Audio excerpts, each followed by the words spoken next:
ambición, conquista, lujuria, asesinato y el poder de una tecnología incomparable.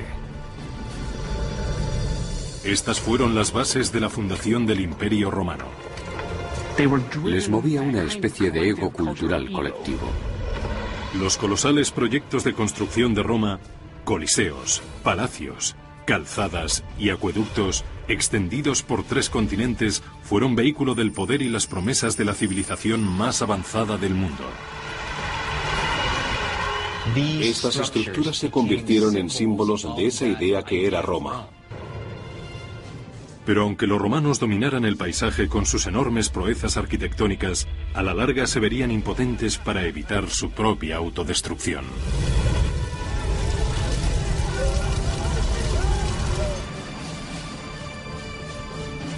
Roma, la construcción de un imperio. Primera parte. 15 de marzo del año 44 a.C. El hombre más poderoso del mundo yace sin vida en el suelo del Senado romano. Como general prácticamente había doblado el tamaño del Imperio Romano. Como político maquinó un asombroso ascenso al poder. Pero ahora este guerrero marcado por la batalla ha sido asesinado en Roma y a manos de romanos. Su nombre era Cayo Julio César. El ascenso de César al poder se gestó por su deseo de conseguir el puesto más alto dentro del Estado romano.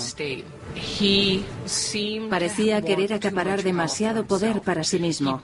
No lo compartía con los demás, y esto fue lo que le llevó a ser asesinado.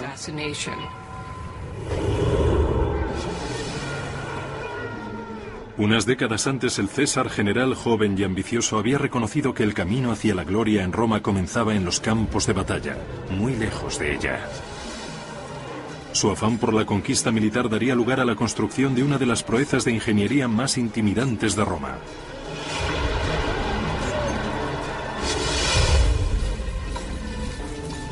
Año 55 a.C. Julio César dirige 8 legiones romanas. Un total de 40.000 hombres por el norte a través de la Galia, una provincia romana que englobaba las actuales Francia, Bélgica y Suiza. Quiere ir a la Germania, a Alemania, y cruzar el Rin, porque ningún otro general lo ha hecho hasta el momento. Quiere ser un conquistador tan grande como Alejandro Magno y traspasar los límites de lo conocido. El río Rin se encuentra en el límite de lo conocido. Durante siglos ha sido una frontera natural que protegía a las tribus germánicas de la expansión romana. Ningún ejército había podido cruzarlo con las fuerzas necesarias como para realizar una conquista. Pero César no era como los demás guerreros. Podía haber ido en barco, pero ¿cómo iba a ir Julio César en un barco de remos? ¿Qué iba a hacer? ¿Poner a 8 legiones en un barco de remos e ir remando? No, tenían que cruzar marchando, tenían que llegar montados en caballo. Cruzar el Rin fue una nueva proeza de ingeniería por su alcance. El río tenía 300 metros de ancho, probablemente más, y entre 7 y 9 metros de profundidad, con corrientes impredecibles. César y sus ingenieros tenían que proyectar un puente que no solo fuera muy fuerte, sino también muy estable, y lo suficientemente grande como para que pudiera pasar por él una legión. El puente tendría que tener la longitud de 4 campos de fútbol y aguantar el peso de 40.000 soldados. A pesar de la anchura y profundidad del Rin y de sus fuertes corrientes, Julio César estaba empeñado en hacerlo. Cruzar un río de ese tamaño construyendo un puente es algo que te hace quedar muy bien con tu público en tu ciudad, pero, desde luego, es algo que te hace quedar aún mejor con el público que va a ver al otro lado del río y que se va a quedar de piedra cuando vean lo que estás haciendo. Con la velocidad y eficiencia de una máquina bien engrasada, los soldados de César van transformando metódicamente la madera de la zona en un puente. A cada hora que pasa, este milagro de la ingeniería se va acercando cada vez más a la difícil orilla norte del Rin. Es casi como si ahora tuviera que bajar una nave espacial del tamaño de, digamos, la mitad de Manhattan y fuera capaz de levantar edificios en el aire con alguna especie de dispositivo magnético. Sería algo que nos dejaría pasmados. No lo podríamos asimilar. Los cimientos del puente se construirían con una serie de pilares de madera clavados en el lecho del río. Cada pilar tenía medio metro de grosor. En la mitad del puente debían tener hasta 9 metros de altura para que llegaran hasta el fondo desde la superficie. Los ingenieros de César introdujeron los pilares en diagonal para dar más estabilidad al puente. Al clavar los pilares en ángulo y luego unirlos, hicieron en muchos sentidos lo que hacen los carpinteros al fabricar un caballete. Con las patas en ángulo utilizan las fuerzas para evitar que la corriente del río lo derribe y crear de esta forma un área de trabajo estable. La inclinación les proporciona mucha más resistencia contra la fuerza del río, las crecidas del río y todo lo demás. Aunque es mucho más difícil clavarlas en el fondo del río que si se trataran de pilares verticales. Tuvieron que trabajar con mucho cuidado usando estructuras de madera para clavarlas en el lecho del río. En el lado río arriba los pilares estaban inclinados en la dirección de la corriente. 12 metros corriente abajo los pilares correspondientes estaban inclinados contra corriente. Cada grupo de pilares estaba sujeto mediante una viga de unión de 60 centímetros de grosor.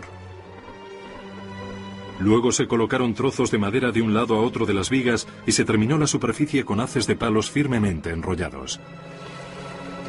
El diseño del puente en sí era innovador, pero lo más sorprendente de esta proeza de ingeniería fue la velocidad con la que se construyó. A los 10 días de ordenar su construcción, César cruzó marchando sobre su puente en dirección a su destino. Si intentáramos hacer eso hoy, no seríamos capaces de construir algo así en tan pocos días con este tipo de tecnología. Podríamos hacer algo comparable si contáramos con miles de esforzados soldados fieles y totalmente entregados a César y tuviéramos el objetivo de cruzar el río Rin para aterrorizar a los germanos que había al otro lado. César había estimado que el tamaño de las fuerzas germánicas sería de unos 430.000 soldados, más de 10 veces el tamaño de su propio ejército. Pero cuando vieron a las legiones romanas cruzando el Rin, huyeron enseguida hacia tierras más elevadas. Durante los siguientes 18 días, César exploró libremente el territorio al norte del Rin sin encontrar ninguna resistencia. Después volvió a cruzar el puente y lo desmanteló tras haber conseguido claramente su objetivo. Es algo simbólico.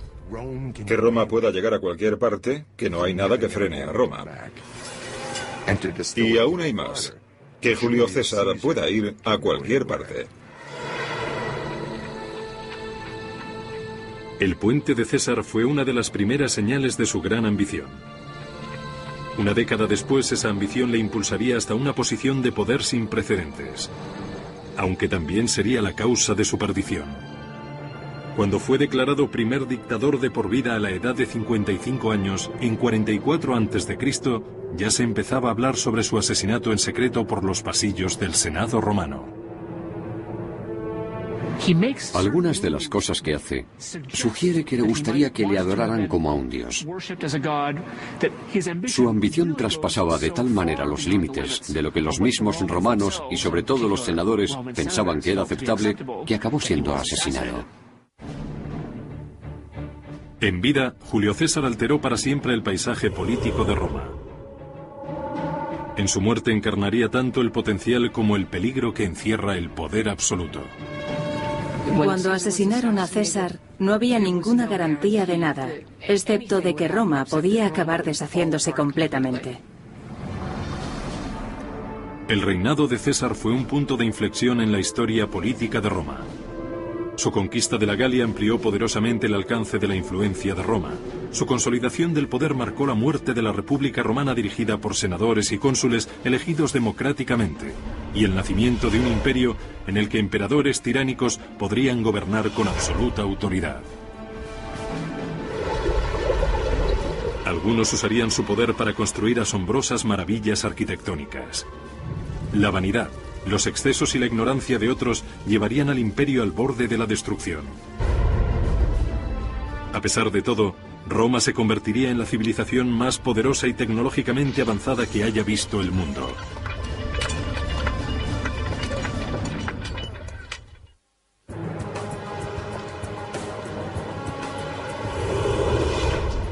Actualmente Roma es una ciudad del siglo XXI donde lo antiguo se enfrenta a lo moderno. Cualquier persona que haya visitado la ciudad de Roma inmediatamente se quede impresionada por esta inmensa mezcla de periodos de tiempo que se extienden desde la prehistoria hasta la edad moderna. Y lo más maravilloso de Roma es que estás viviendo en medio de la historia de una de las civilizaciones más grandes que haya formado parte de la humanidad.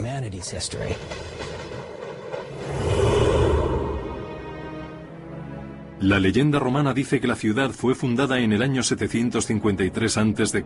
por Rómulo y Remo, dos hermanos que fueron abandonados de niños y criados por una loba. Los dos hermanos se propusieron construir su propia ciudad a orillas del río Tíber, pero su falta de acuerdo sobre quién la gobernaría acabaría en tragedia. Remo fue asesinado por Rómulo, de cuyo nombre proviene el de Roma. No sería la última vez en que llegaría un nuevo gobernador al poder derramando sangre. La verdad es que la guerra civil fue algo muy característico en el desarrollo del Estado romano.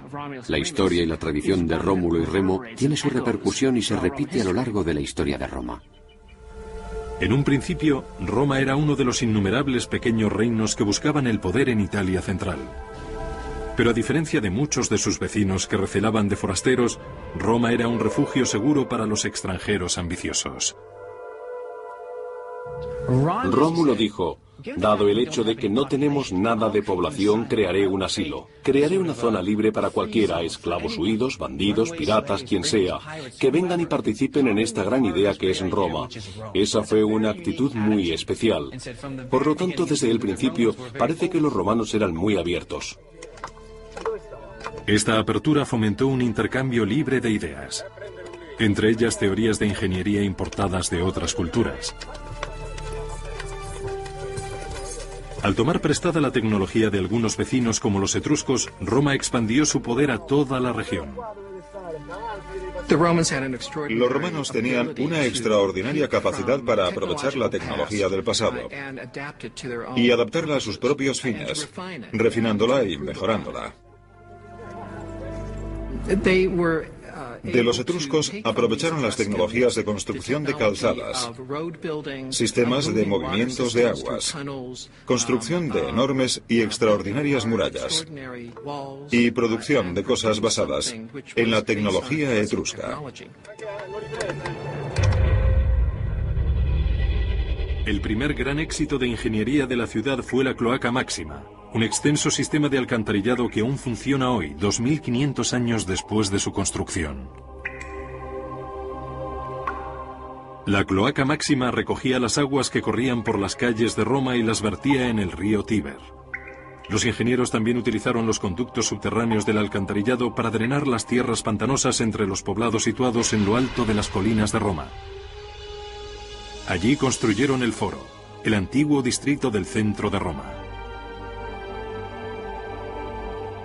La construcción de la Cloaca Máxima, en mi opinión, es la clave para transformar Roma, y que pasara de ser una serie de tribus que viven en colinas dispares en torno a un pantano cenagoso, a ser una cultura centralizada y unificada. El nuevo foro romano resultante del drenaje conseguido a través de la Cloaca Máxima permitía que la cultura se consolidara en un lugar central. Mientras la cultura de Roma se iba consolidando, empezó a crecer la influencia que la ciudad tenía sobre sus vecinos. En el siglo IV a.C., Roma controlaba la mayor parte de Italia central, y sus ingenieros recibieron el encargo de desarrollar una infraestructura de comunicaciones que conectase el imperio en expansión. En la antigüedad había básicamente dos modos de transporte. Se podía viajar por el campo, bien a caballo o con más probabilidad, andando o en carros, o se podía viajar en barco. Los caminos, tal y como los conocemos hoy, en realidad no existían antes del Imperio Romano. Todo eso cambió en el año 312 a.C. al construirse la Vía Apia. La primera calzada nacional de Roma que recorría 212 kilómetros desde la capital hasta la provincia de Campania al sur. Para trazar la ruta más recta y rápida por la costa, los ingenieros romanos utilizaron un instrumento especial de topografía. Los romanos utilizaban una herramienta llamada groma, que consistía en una barra vertical con una cruz en la parte superior que se ponía sobre el suelo. Mirando a través de la cruz se podían alinear dos puntos en línea recta. La gran diferencia entre las calzadas romanas y las carreteras actuales es que los romanos no podían trazar curvas. Por lo tanto, las calzadas eran completamente rectas hasta un punto en que giraban en ángulo cerrado y otra vez totalmente rectas en otra dirección. La dificultad, por supuesto, de construir calzadas tan rectas en cualquier dirección es que se encontraban con colinas y valles por los que había que cruzar, pero cuando se encontraban con esta situación, atravesaban la montaña para poder seguir llevando la calzada en línea recta. Una vez se conseguía despejar la ruta ideal, se cavaba una zanja ancha y se rellenaba con tierra y cantos rodados para crear una base sólida. Después se cubría con una capa de grava compactada con arcilla o mortero. La superficie superior se componía de una capa de gruesos adoquines inclinados que permitían que el agua escurriera hacia los lados. Las calzadas resultarían tremendamente amenazantes. Cuando vieras las calzadas te preguntarías, ¿cuánto tiempo tardarán 10.000 soldados en llegar hasta mi casa? Creo que me lo voy a pensar dos veces antes de hacer ninguna tontería contra Roma.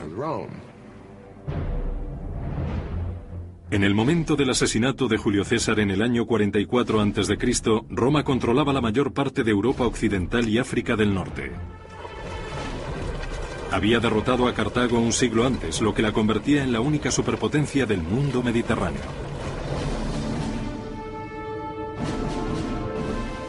El posterior sucesor de César fue su gran sobrino Octavio, que fue renombrado Augusto y coronado primer imperator o emperador de Roma.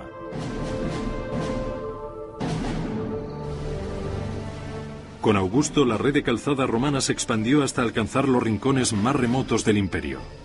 Una vez pavimentadas las calzadas, era el momento de crear nuevos destinos.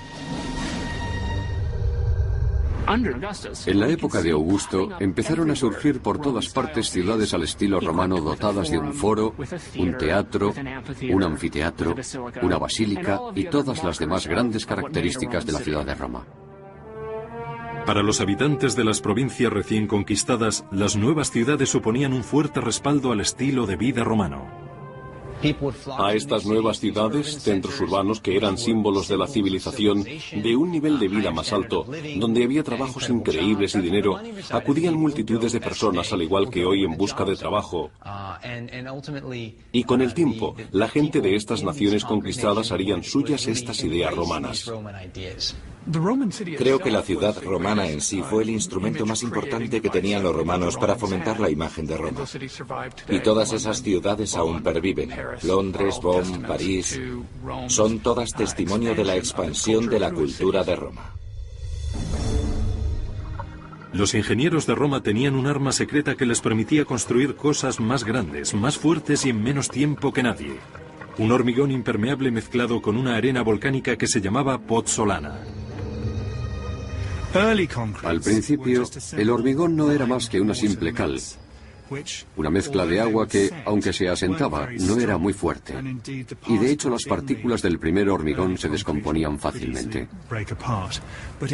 Pero en el hormigón romano, la arena pozzolana reaccionaba con la cal, resultando un hormigón muy parecido al hormigón actual, mucho más fuerte. Se dieron cuenta bastante pronto de que utilizando esta sustancia podían construir literalmente debajo del agua. Un invento extraordinario que les permitiría crear pilares enormes que podían resistir dentro del agua, revolucionando así las comunicaciones. Ahora, se podían construir puentes permanentes en lugar de puentes de madera. Durante la era de Augusto, este hormigón solidificó el dominio asfixiante de Roma sobre Europa occidental y sus constructores cambiaron el paisaje con monolitos enormes fabricados por el hombre. Uno en concreto revolucionaría la vida cotidiana en Roma durante los siglos venideros.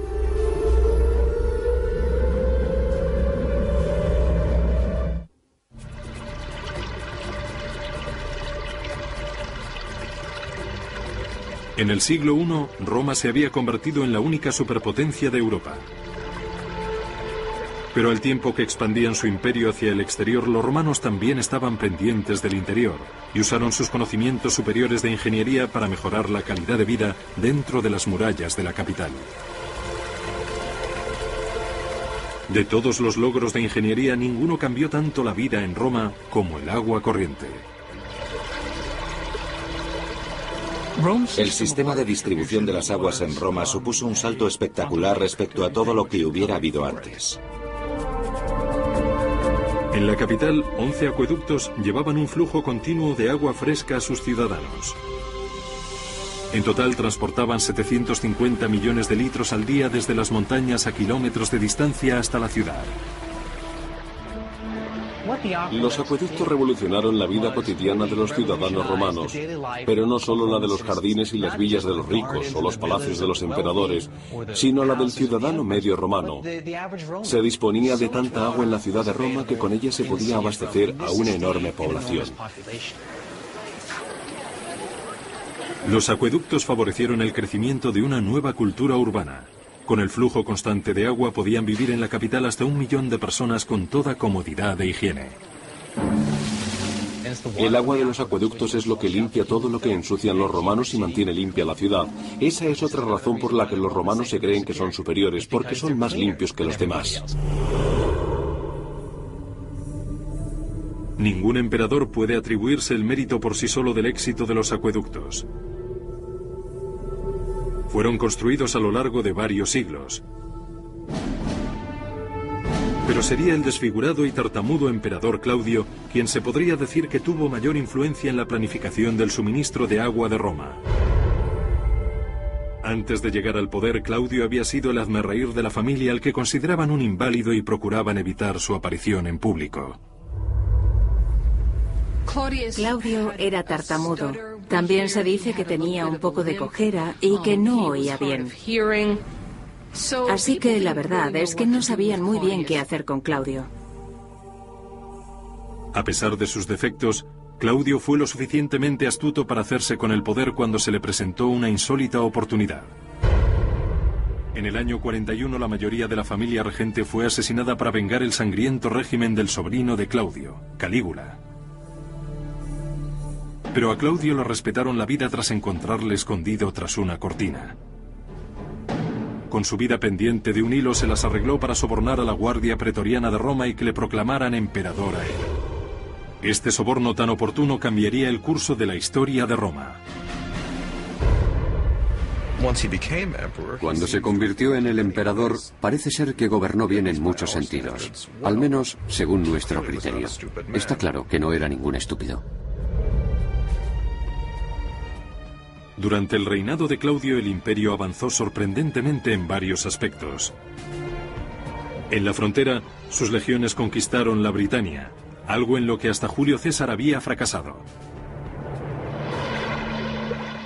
Y en el interior construyó 2 importantes acueductos, el de Aqua Claudia y el de Anio Novus, que incrementaron de forma espectacular el volumen de flujo de agua que llegaba a Roma.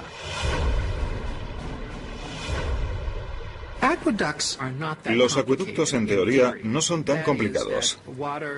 Es decir, que el agua va buscando los niveles inferiores y que, por lo tanto, puedes conducir el agua por una pendiente desde cualquier zona hasta otra zona. Esa es una premisa bastante sencilla, que cualquiera podría saberla. Pero en la práctica, construir un acueducto es ya otra cosa. Los romanos planificaron sus acueductos para que se acercaran a la ciudad en un ángulo o pendiente que fuera descendiendo gradualmente. La pendiente bajaba unos cuantos centímetros cada 100 metros. La inclinación del acueducto tenía que calcularse desde grandes distancias, 40, 50 o incluso más de 60 kilómetros, desde los manantiales de las montañas hasta las ciudades. Y eso tenía que mantenerse. No se podían desviar de ello con independencia de la naturaleza del terreno del que se tratase. Para mantener el ángulo preciso de la corriente de agua a través de las grandes montañas, los ingenieros romanos crearon unos túneles con la inclinación exacta. Cuando los conductos llegaban a los valles, se elevaban por medio de muros de piedra. Si era necesario crear muros de más de 2 metros de altura, los romanos ahorraban material de construcción y, conservando su resistencia, perfeccionaron un concepto arquitectónico de la antigüedad: el arco. El arco revolucionó la arquitectura en el mundo antiguo, permitiendo distancias mucho mayores de las que nunca habían sido posibles. Los arcos cambiaron totalmente la concepción espacial de la arquitectura romana. Los arcos se construían sobre una estructura de madera temporal que sostenía cada piedra en su lugar hasta que se colocaba la dovela o piedra angular en el centro. La dovela distribuía el peso por igual a cada lado del arco, lo que permitía colocar otras piedras encima de ella. Los arcos suponen un progreso respecto a la construcción del muro macizo en muchos sentidos, tanto en términos de eficiencia como en términos de solidez. El arco, por supuesto, requiere mucho menos material en su construcción, pero es muy resistente para soportar elementos como los tejados o los acueductos o cualquier cosa que quieras poner encima de él. Una columna de arcos de 10 kilómetros transportaba el Aqua Claudia cruzando los valles en dirección a Roma. Los acueductos tendrían un tejado cubierto, pero, por supuesto, si se pudiera quitar ese tejado, se vería el agua circulando como en un río, en dirección a la ciudad. Una vez llegaba el agua a la ciudad, los acueductos la vaciaban en 3 depósitos distintos. Uno destinado a las fuentes públicas de agua potable, un segundo con destino a los baños públicos y un tercero reservado para el emperador y otros romanos acaudalados que pagaban por tener su propia agua corriente, un concepto muy adelantado en su tiempo. En el siglo I o II, prácticamente todos los hogares de cualquier clase disponían de agua corriente. Esto es sorprendente, porque, por ejemplo, durante toda la Edad Media no pudieron disponer de ella. Con la construcción del Aqua Claudia y del Anio Novus, el emperador Claudio había revitalizado el sistema de distribución de las aguas de Roma. Su mandato público fue un éxito, pero las decisiones que tomó en su vida privada le acabarían llevando a su perdición. La historia cuenta que Claudio perdía la cabeza con las mujeres, que se enamoraba perdidamente y en exceso de sus esposas y se comportaba como un hombre servil ante ellas. Claudio causó una profunda conmoción en todo el imperio cuando decidió casarse con su propia sobrina, Agripina, la intrigante hermana de Calígula. Agripina provenía de un linaje de mujeres ambiciosas, populares y poderosas. Era en cierto modo como la Cleopatra de su época. Era decidida, era orgullosa y era ambiciosa. Era terriblemente ambiciosa. Después de haber estado rodeada de emperadores durante toda su vida, Agripina deseaba saborear el poder ella misma. Y utilizó todos sus encantos físicos y políticos para conseguirlo. Y una vez más, el ya envejecido Claudio cayó en sus redes. Utilizó a su único hijo como medio para perpetuarse en el poder. La intención principal de Agripina al seducir a Claudio y convertirse en emperatriz era asegurarse el acceso de su hijo al trono. En el año 50 convenció a Claudio para que nombrara como heredero al hijo del anterior matrimonio de Agripina, en lugar de a su propio hijo biológico. 4 años después, el emperador Claudio moriría envenenado por una seta y por la ambición de su mujer. De la noche a la mañana, Agripina había pasado de ser la mujer de un emperador a la madre de otro. Su nombre era Nerón, un tirano en ciernes de 16 años cuyas maquinaciones acabarían en desastres.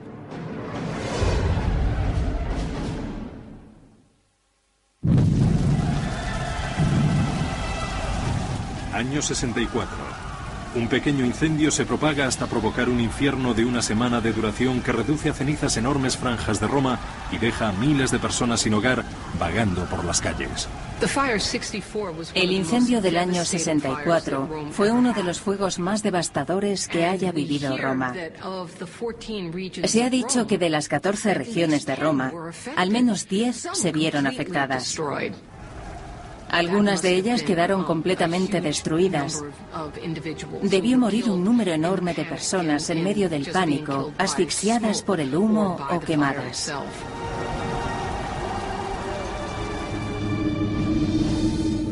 Como principal sospechoso de la lista de posibles responsables se encuentra el mismo emperador Nerón, al que supuestamente se vio tocando la lira en lo alto de una torre cercana mientras el fuego se propagaba.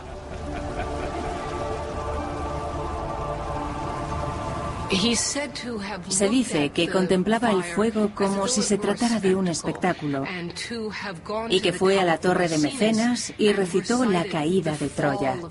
Lo que nos cuenta la tradición es que Nerón estaba tocando música mientras ardía Roma.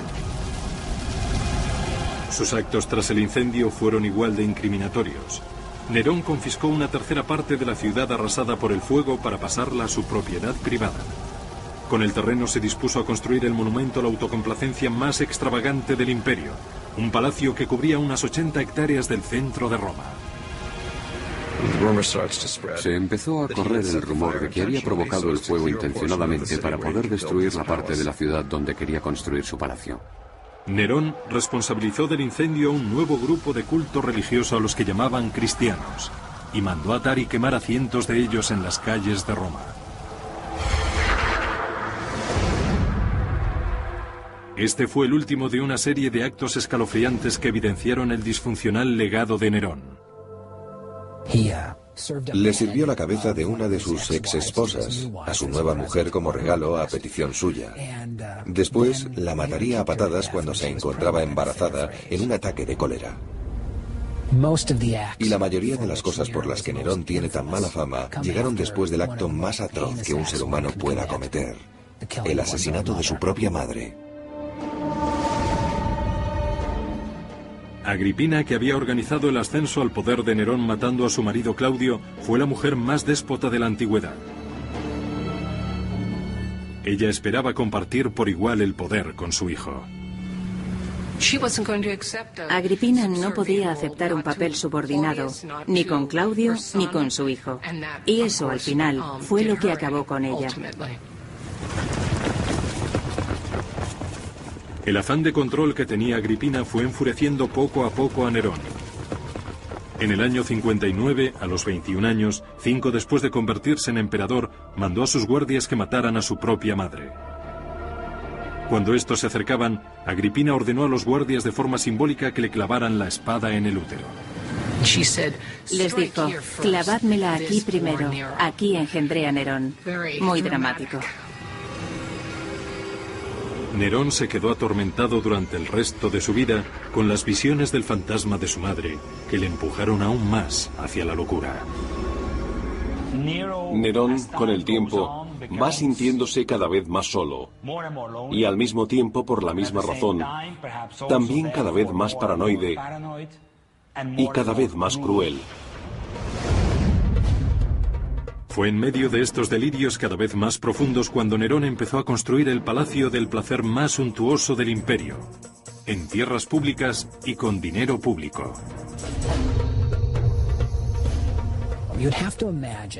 Tendríamos que imaginarnos algo como que todo Central Park en Nueva York se convirtiera en la propiedad privada y palacio personal de Bill Gates.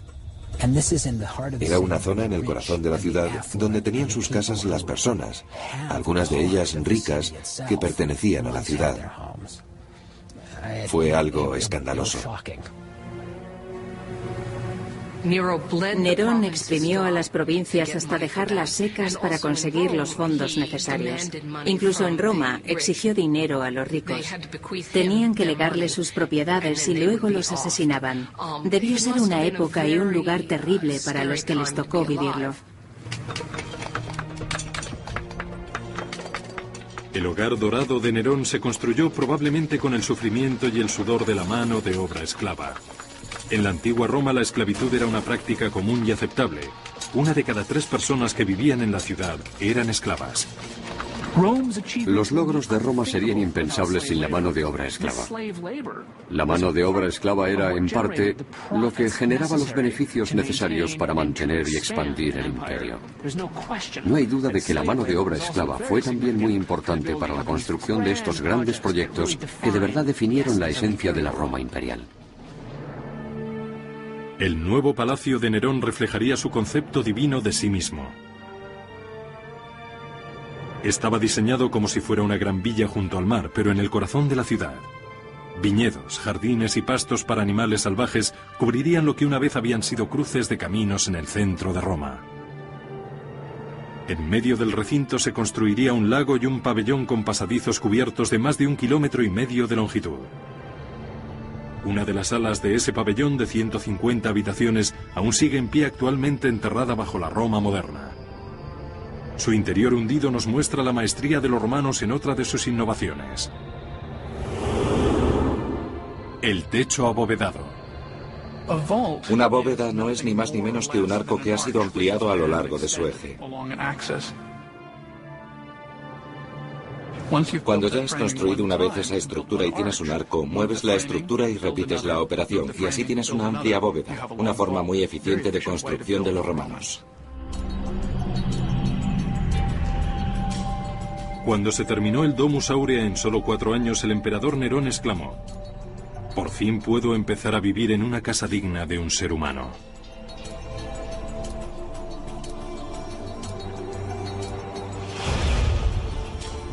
Los restos que han perdurado son una parte oscura y húmeda del decadente palacio en el que vivió. Estas cámaras de ladrillo y hormigón estuvieron en su día adornadas con oro y recubiertas con coloridos frescos y piedras preciosas de valor incalculable.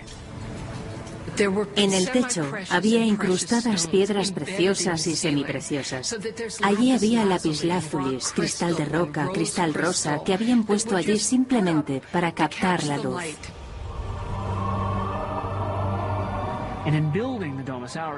Al construir el Domus Aurea, Nerón está demostrando que no es como los buenos emperadores, generoso con sus recursos personales, y creo que esta es una de las razones que lleva a su caída. Su actitud fue tan desproporcionada en relación con lo que los senadores y la gente de Roma esperaba de su emperador que creo que finalmente pagó el precio. En el año 68, solo unos meses después de trasladarse al Domus Aurea, Nerón fue derrocado por un gigantesco movimiento de oposición. El Senado le declaró enemigo público y ordenó a sus propios guardias que le dieran caza como a un fugitivo. Cuando se sintió rodeado, Nerón se cortó el cuello con la ayuda de un esclavo fiel. Sus últimas palabras fueron: «¿Qué artista muere conmigo?». Nerón murió como el gran actor elocuente que siempre quiso ser. Una especie de actor de tragedia en un escenario trágico. Sus últimas palabras completan su imagen como alguien que se vio a sí mismo no como un emperador, sino como una estrella. Tras la muerte de Nerón, los romanos intentaron enterrar todo recuerdo de él y de su opresivo mandato. En el año 104 su casa dorada se rellenaría y cubriría de tierra y escombros. Serviría de base a un complejo de baños que construiría encima de ella el emperador Trajano. Durante los 1300 años siguientes permanecería enterrada y olvidada junto a una ciudad en continuo cambio. En el siglo XVI un socavón hizo que los exploradores volvieran a entrar en el vientre de esta bestia de la antigüedad. En su interior, los artistas del Renacimiento se inspiraron en sus extraños frescos. La palabra grotesco que utilizamos actualmente viene del término artístico usado para describir estas extrañas criaturas que vieron allá abajo, mitad humanas, mitad bestia, en parte elemento arquitectónico, en parte decoración. El Domus Aurea es un testimonio perdurable del escalofriante mandato de Nerón, echado a perder por la locura, el asesinato en masa y la más extrema autocomplacencia. Una vez finalizado este periodo, el Imperio Romano se enfrentó a un futuro incierto. Todos los emperadores, desde Julio César hasta Nerón, habían descendido de un único linaje. Ahora, por primera vez en la historia, el gobierno del imperio estaba a disposición de cualquiera. Nadie estaba seguro de lo que iba a pasar a continuación, excepto que iba a derramarse sangre y que no iban a pasarlo bien hasta que hubiese acabado.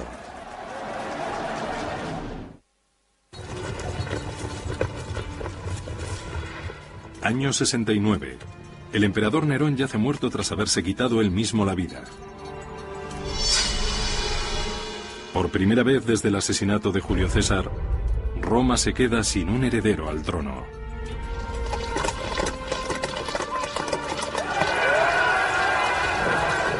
Estalla una lucha de poder entre los principales generales del imperio que enfrenta a sus ejércitos entre sí en un sangriento intento por alcanzar el poder. Al final, el vencedor es Vespasiano, un general sencillo y franco que había dirigido a las legiones de Roma en su puesto de destino, la inestable Judea. No tiene sangre azul, ni tampoco se parece en nada a su tiránico predecesor. Vespasiano era el anti-Nerón. Era lo más diferente a Nerón que se podía ser. Había ido ascendiendo poco a poco en el escalafón y era un hombre práctico, un poco endurecido, que tenía aversión a la pretenciosidad y además se sentía orgulloso de ello. Vespasiano es la clase de persona que preferiría ver un partido de fútbol a una ópera. A diferencia de Nerón, que explotó los conocimientos de sus ingenieros para sus propios vanidosos proyectos colosales, Vespasiano pondría las grandes mentes arquitectónicas de Roma al servicio del pueblo. Empezaría por vaciar el enorme lago que Nerón había construido en los jardines de su palacio. En su lugar, levantaría la maravilla de ingeniería más famosa de Roma, un lugar en el que se podía canalizar todo el caos que había consumido a la ciudad. Se llamaría el Anfiteatro Flavio, aunque se conoce más por el nombre de Coliseo. Lo que quería decir Vespasiano con esto fue: estoy cogiendo un espacio que era solo para el uso privado de un mal emperador, y ahora estoy transformando ese área en un espacio público que será utilizado para que toda la gente de Roma pueda disfrutarlo. Esta fue una forma de propaganda muy audaz.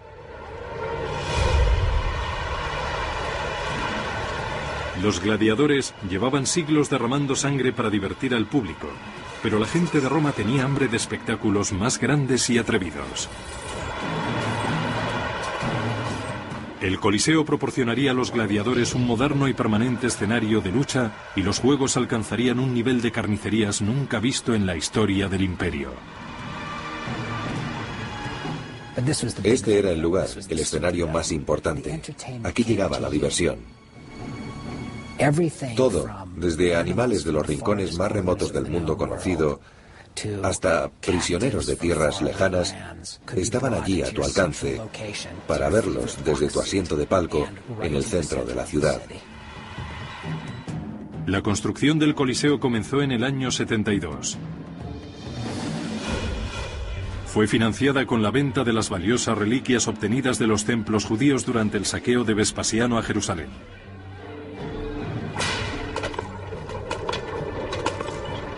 De esa campaña se trajeron a 12.000 prisioneros judíos para construir el anfiteatro. Trabajarían en unas condiciones tremendamente duras y durante muchas horas, y realizando grandes esfuerzos hasta el final. Utilizaron más de 6.000 toneladas de hormigón y arrastraron bloques enormes de travertino desde una cantera a más de 30 kilómetros de distancia. Según iba progresando la construcción en altura, usaban menos material de piedra caliza pesada, más fuerte y costoso, y más material barato que además era más ligero. Los romanos tenían unas grúas de madera muy sofisticadas y herramientas para levantar piedras, y podían hacerlo con bastante facilidad desde el suelo hasta grandes alturas. En solo 8 años, la imponente estructura llegó a alcanzar los 50 metros de altura, empequeñeciendo todo cuanto le rodeaba. Es la estructura más alta construida por los antiguos romanos. Este es el anfiteatro de la capital. ¿Y qué era Roma? Roma era una ciudad mucho más grande que ninguna otra ciudad y mucho más rica. Por eso, el anfiteatro era un símbolo del poder, la tecnología y la riqueza de la Roma antigua.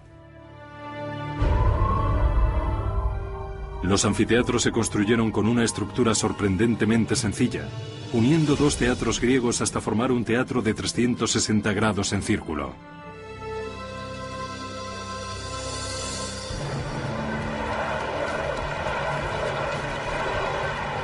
El Coliseo estableció un nuevo estándar en el diseño de anfiteatros romanos. Contenía una compleja red de pasillos y escaleras que permitían la entrada y salida de 70.000 romanos en un tiempo récord.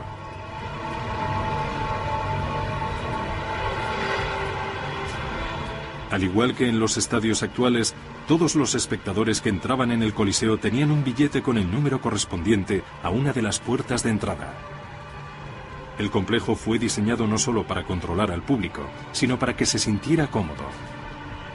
Disponía de 110 fuentes de agua potable y 2 servicios del tamaño de una casa entera. El Coliseo incluso disponía de un tejado retráctil. En los días de calor se desplegaba un toldo llamado velario sobre la grada superior para que diera sombra a los espectadores. Lo accionaban unos marineros de la Marina Romana que se encontraban situados a lo largo de la galería superior en todo el perímetro del Coliseo. Podían cambiarlo según el sol y según el viento. En consecuencia, el Coliseo tenía una climatización fantástica y sombra. Se ponían en la galería superior y con unos postes, cuyos agujeros podemos ver aún en la parte exterior, conseguían sujetar esta enorme lona que cubría todo el espacio.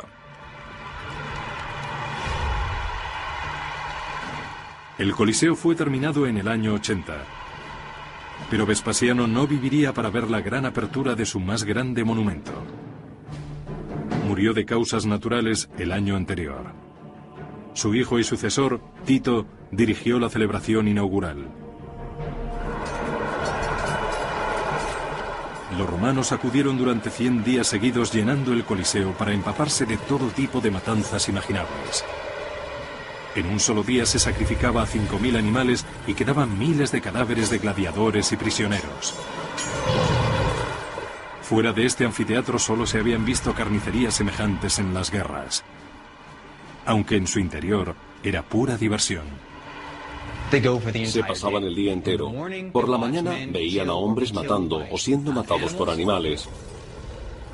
Después del mediodía veían ejecutar a prisioneros.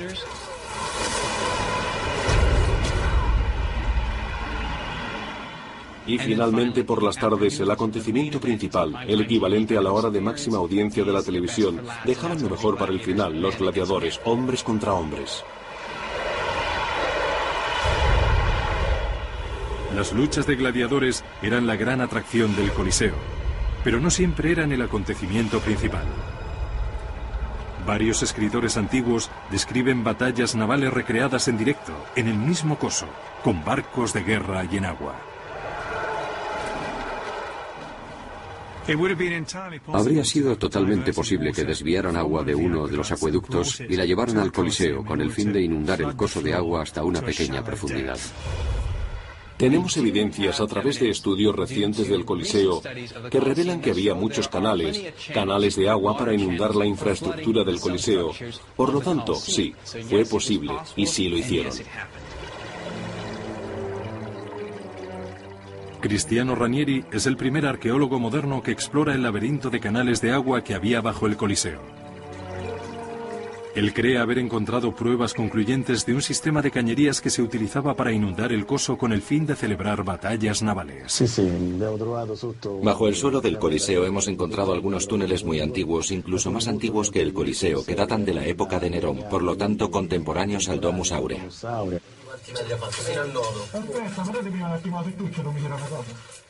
Los canales de agua originales construidos bajo el lago artificial de Nerón habían quedado intactos cuando se construyó el Coliseo justo encima. Es posible que se reacondicionaran para poder inundar y vaciar el coso. En estas imágenes nunca vistas anteriormente, Cristiano dirige a su equipo de submarinistas por el interior de estos canales antiguos, inundados con agua contaminada por los escombros de hace 2 milenios. Bajo el Coliseo descubre un depósito comunicado por un conducto a un acueducto cercano. Cristiano cree que las aguas llegaban hasta allí desviadas desde algún acueducto.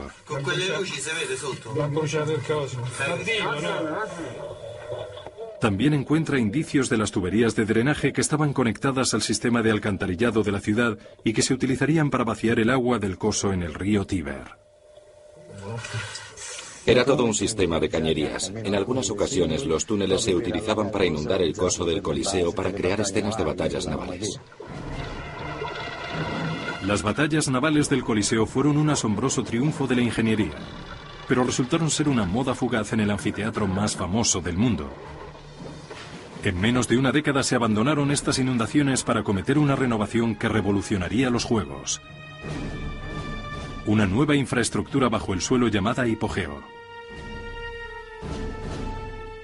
En su interior había un sistema de ascensores y trampillas desde las que podían surgir de repente tigres y gladiadores armados y pillar por sorpresa a sus víctimas.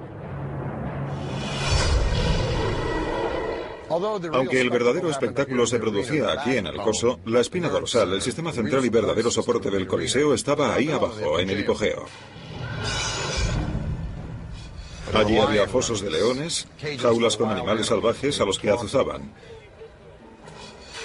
gladiadores que afilaban sus espadas y se preparaban para morir, criminales condenados en jaulas.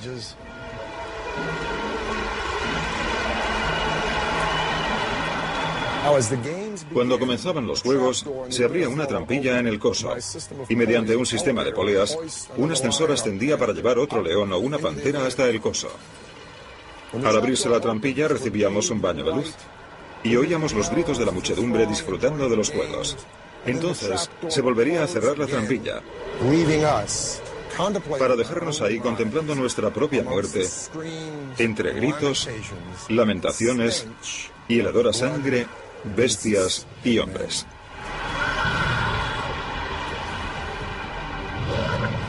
Violentos, sangrientos, explotadores, apasionantes. Los Juegos del Coliseo eran lo último en espectáculos en Roma, y todos los que entraban allí se quedaban impresionados por la extraordinaria capacidad de ingeniería de la civilización más avanzada del mundo. Tras una década de fuerza y estabilidad con Vespasiano, esa civilización estaba alcanzando el momento álgido de su poder. Y su siguiente generación de gobernantes usarían ese poder para construir milagros fabricados por el hombre siempre más grandes y más audaces.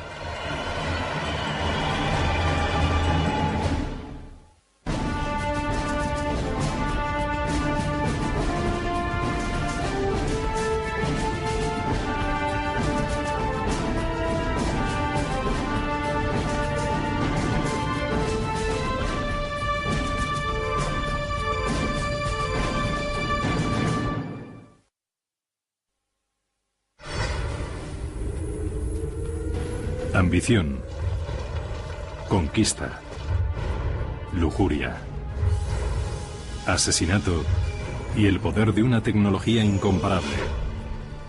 Estas fueron las bases de la fundación del Imperio Romano. Les movía una especie de ego cultural colectivo.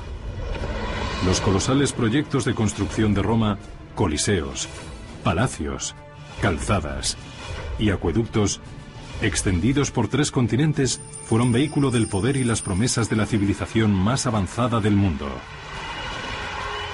Estas estructuras se convirtieron en símbolos de esa idea que era Roma. Pero aunque los romanos dominaran el paisaje con sus enormes proezas arquitectónicas, a la larga se verían impotentes para evitar su propia autodestrucción.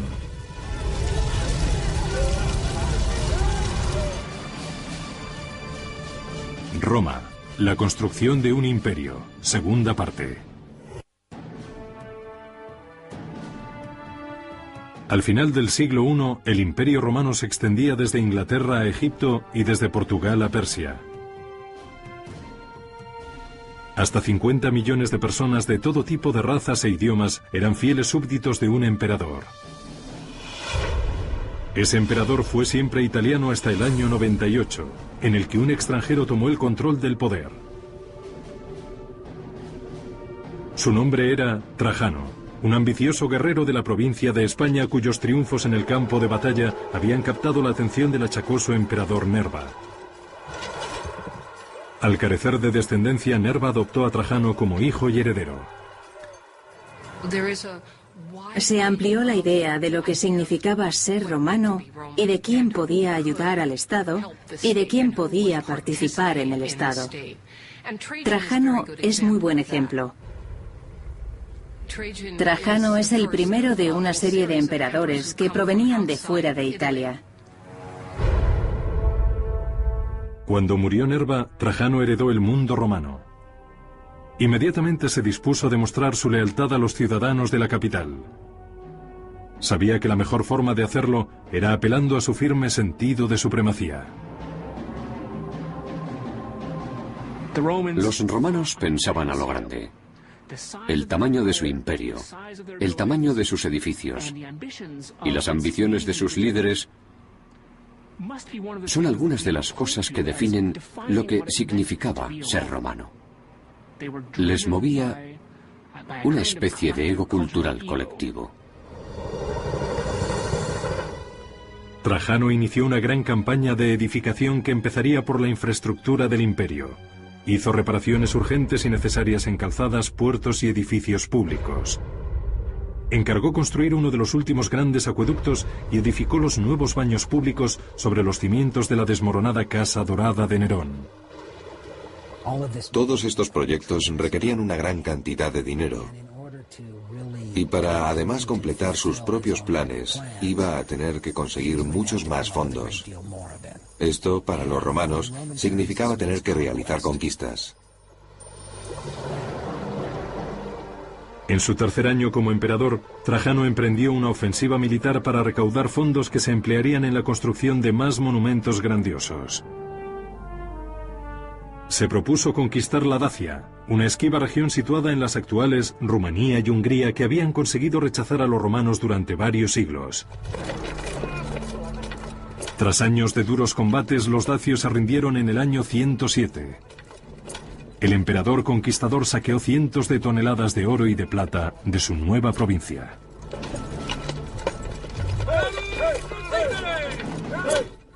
Trajano es el emperador que amplió los límites del imperio hasta su máxima extensión. Trajano llevó el imperio hasta su límite y con ello consiguió más dinero, más bienes, más botines que ningún otro emperador.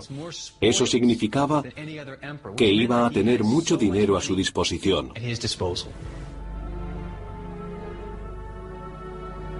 El emperador se gastó sus nuevas rentas en la ampliación de un espacio público que aliviaría la congestión en el superpoblado distrito del centro.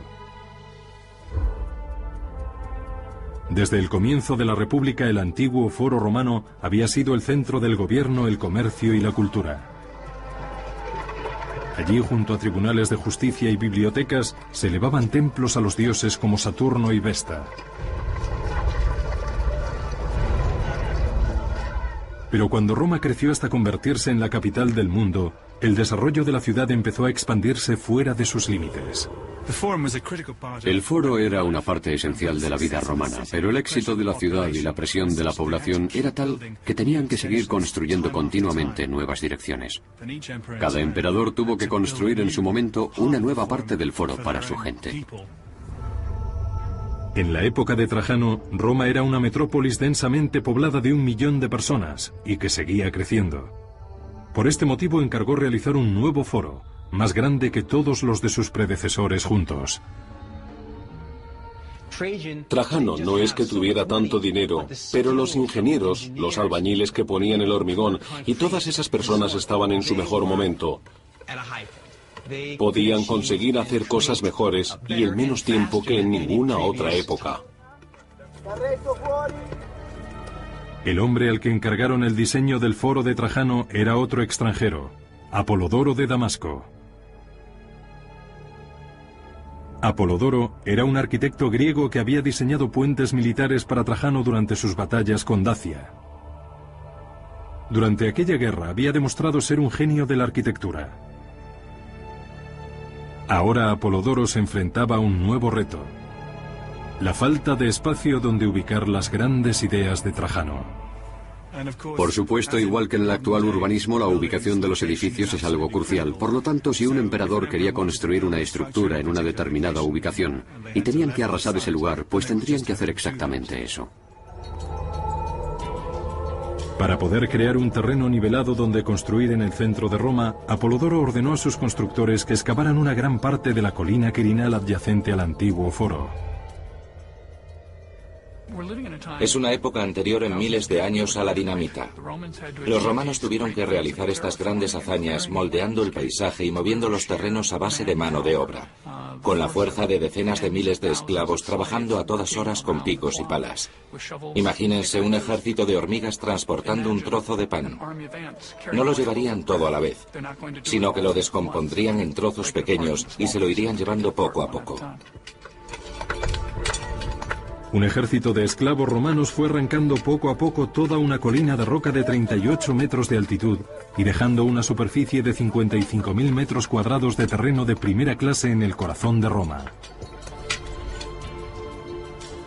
Allí, desde el suelo de la capital, empezaría a elevarse una ciudad de mármol, reconstruida por un emperador español y un arquitecto griego.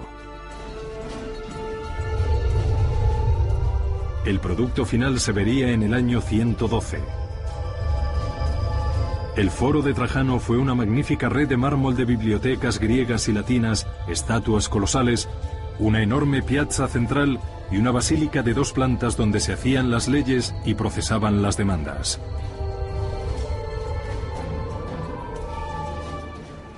Ir al Foro de Trajano tuvo que ser una experiencia increíble para cualquier romano. Entrarías en la basílica, el edificio más grande construido en la Roma de aquella época. Estaba remachado en mármol, inundado de luz, y luego llegarías a la plaza, donde mirando a tu alrededor verías la monumental estatua ecuestre de Trajano. Debió haber sido una experiencia asombrosa. La pieza central del foro era una columna de mármol de 38 metros que se elevaba sobre todas las nuevas edificaciones. Esta columna aún sigue hoy en pie. Tiene un relieve esculpido en espiral alrededor de toda su superficie que cuenta la historia de la invasión de Trajano a Dacia. Trajano aparece continuamente en ella, siempre involucrado en todos los aspectos de la campaña, desde su planificación inicial hasta la conquista final. Y así, la columna sirve como una especie de película de propaganda. La altura exacta de la columna tiene un significado más sutil. La altura de la columna de Trajano, 30 metros, más la base y la estatua en lo alto, marcaban la altura de la colina quirinal que fue excavada para crear el foro en ese mismo lugar. Por lo tanto, se convierte en una referencia no solamente de las batallas de Trajano, sino también de las batallas de Apolodoro para mover la tierra y crear este espacio urbano monumental. El foro de Trajano se mantuvo en pie durante 700 años, pero la mayor parte de él quedó reducido a escombros por un terremoto en el siglo IX. Pero ha sobrevivido una sección que no deja lugar a dudas sobre su imponente escala. Un enorme complejo conocido como el Mercado de Trajano. Apolodoro apuntaló la cara del acantilado de 38 metros que había creado, colocando junto a él un centro comercial romano de 6 plantas. Con gran ingenio, a los 3 primeros niveles les dio forma de hemiciclo, una estructura semicircular con grandes corredores en curva llenos de escaparates. Los mercados sirvieron para reforzar la parte de la colina que se había excavado, y probablemente no fuera casualidad el que emplearan esa forma cóncava que aumentaría la resistencia contra la colina. De nuevo, es la forma de un arco tumbado sobre un lado lo que se usa para aguantar la presión de la colina adyacente. Sobre el hemiciclo se elevaban 3 niveles más con unidades que variaban desde pequeñas tiendas a grandes salas de 3 alturas. El mercado de Trajano tenía más de 150 escaparates en donde se vendía desde calzado hasta arte. Estos mercados debieron vender enormes cantidades de materiales de todas las partes del mundo romano, y puede que incluso de más allá de sus fronteras. Aunque la élite de la ciudad tenía un paraíso de lujos junto al foro de Trajano, el mercado estaba diseñado para convertirse en una calle principal para toda la plebe. El mercado y el foro representan dos lados de la cultura romana. La opulencia del foro, las columnas a la entrada, los adornos dorados, representaban un centro formidable y formal para la ciudad. Y junto a esto, la construcción del mercado en ladrillo, muy común en la ciudad, estaba pensada para que los ciudadanos romanos hicieran allí su vida cotidiana. Las hazañas de ingeniería de Trajano en el interior y sus conquistas en el exterior le convirtieron en uno de los emperadores más populares de la historia de Roma. Al final de su mandato, en el año 117, el imperio había alcanzado su mayor dimensión, extendiéndose por el Oriente Medio hasta el Golfo Pérsico. Pero al sucesor de Trajano se le presentaba el problema de tener que defender un territorio aún mayor. Para dar estabilidad a las fronteras del imperio, el siguiente emperador de Roma construiría una enorme barricada que protegiera el mundo romano de los bárbaros del exterior.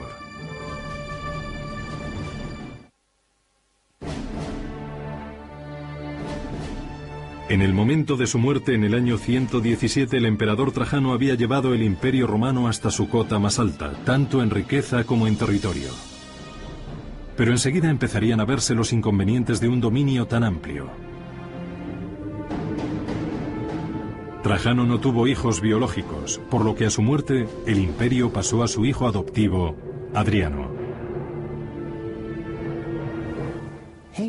Adriano, como Trajano, era un hombre militar y muy competente. Pero Adriano era consciente de que el imperio sería incapaz de mantener la expansión de sus fronteras. Cuanto más se expandieran sus fronteras, por supuesto, se iba a necesitar más dinero para mantenerlas protegidas. Por esta razón, no se preocupó de realizar más conquistas, sino de cómo conservar las que ya tenían. Hoy día se pueden encontrar pruebas concretas de la nueva política de defensa de Adriano en un lugar remoto del norte de Inglaterra, a 2.400 kilómetros de Roma. Cuando Adriano llegó al poder en el año 117, la mitad norte de la Britania continuaba sin ser doblegada, y los soldados romanos se enfrentaban a la doble amenaza de los gélidos inviernos y de las incursiones bárbaras.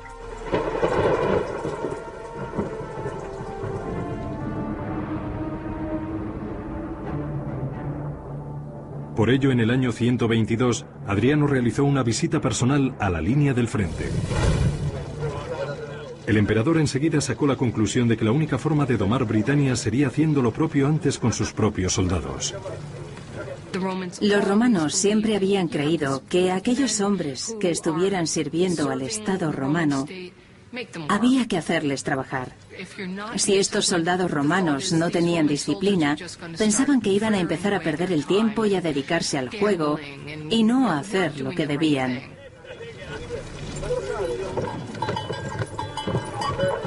Adriano puso sus legiones a trabajar en la fortificación más ambiciosa que hubiera concebido un romano. Una imponente muralla defensiva de 117 kilómetros de lado a lado del país. Actualmente los hurtos practicados a lo largo de la historia han reducido el muro de Adriano a sus cimientos. Pero en su tiempo tenía 4,5 metros de altura con parapetos que se elevaban otros 2 metros más por encima. En su base cavaron una zanja de casi 3 metros, con lo que se obligaba a los posibles invasores a escalar 9 metros antes de enfrentarse a las legiones romanas que se encontrarían al otro lado. Y si los invasores conseguían de milagro traspasar la muralla y salvar a los guardias romanos, aún les quedaba un último obstáculo que frenaría su avance: el Balum, una zanja de 36 metros de ancha cavada tras el muro de costa a costa. El muro de Adriano suponía tanto una barrera psicológica como física. Su fachada monstruosa e interminable servía como inquietante recuerdo del indiscutible dominio de Roma. En cierto sentido, se puede comparar el muro de Adriano al muro de Berlín. Esto es, una muralla pensada tanto para mantener alejada a la gente de fuera como para no dejar salir a la gente de dentro y evitar así una especie de mezcla que pudiera descontrolarse. La Gran Muralla de Adriano sería la mayor fortificación de piedra construida en el mundo romano. Aún más desafiante y efectiva al elevarse sobre el accidentado terreno del norte de la Britania. Los ingenieros situaron la muralla en los lugares más estratégicos posibles. Muchas veces corre a lo largo del borde de un acantilado o justo por encima de una caída que da al lado norte. En principio, la geología natural del paisaje les ayudaría a que su estructura defensiva resultara aún mayor. El principal problema con esto, desde el punto de vista de los ingenieros, debió ser la dificultad de llevar los materiales hasta el lugar de construcción del muro. Se necesitaron 3 legiones con un total de entre 15.000 y 25.000 hombres para realizar la deslomadora tarea de mover los pesados bloques de piedra hasta el emplazamiento de la construcción. Pero el muro fue solo un componente del gran diseño de Adriano. Las legiones construirían cada 1,5 kilómetros un puesto de guardia en el muro que albergaba hasta 60 soldados a la vez.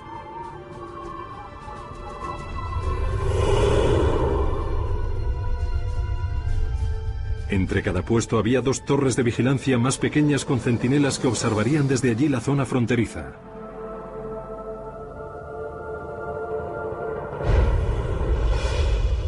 Y a todo lo largo del muro se erigieron 17 superfuertes con cabida para 1.000 soldados romanos. Lo que se consiguió con esto fue crear una especie de zona militar con la cual los romanos pudieran mantener un poderío militar suficiente a lo largo de la muralla, salir en gran número de patrulla a lo largo del frente, realizar el mantenimiento necesario y disponer de una presencia militar eficaz y capaz de intimidar. Cada uno de estos superfuertes cubrían una superficie de entre 12.000 y 20.000 metros cuadrados, dotados de sala de celebraciones, templo, barracones, hospital y una casa de baños.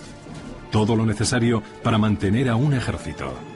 Alrededor de estos fuertes surgían ciudades para satisfacer la demanda constante de alimentos y suministros del ejército. Estos soldados romanos querían zapatos romanos, querían alfileres romanos. Querían todas las cosas que podían conseguir en cualquier parte dentro del mundo romano. Así que el comercio suele seguirles, los bares suelen seguirles, las mujeres suelen seguirles y terminan por transformar básicamente los lugares en los que se asientan.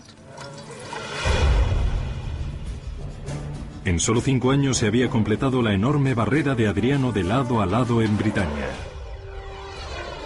El emperador ya tenía protegida la frontera noroeste de Roma, había mejorado la disciplina de sus tropas y dejado un inconfundible testimonio del inmenso alcance del poder romano. Adriano volvió a Roma en el año 126. Una vez allí, encargaría una de las maravillas de la ingeniería más célebres de Roma y eliminaría a su ingeniero más célebre.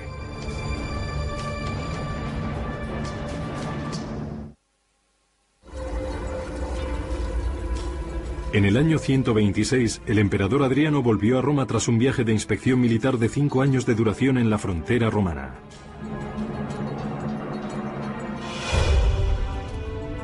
Mientras estuvo fuera, sus constructores habían estado trabajando febrilmente para llevar a cabo sus sueños arquitectónicos en la capital. Adriano, desde luego, quería dejar su huella en Roma. Quería recuperar las construcciones de Augusto y demostrar que las podía hacer mejor. 150 años antes, el emperador Augusto se había ganado la fama de haber transformado una Roma hecha de ladrillo en una ciudad de mármol.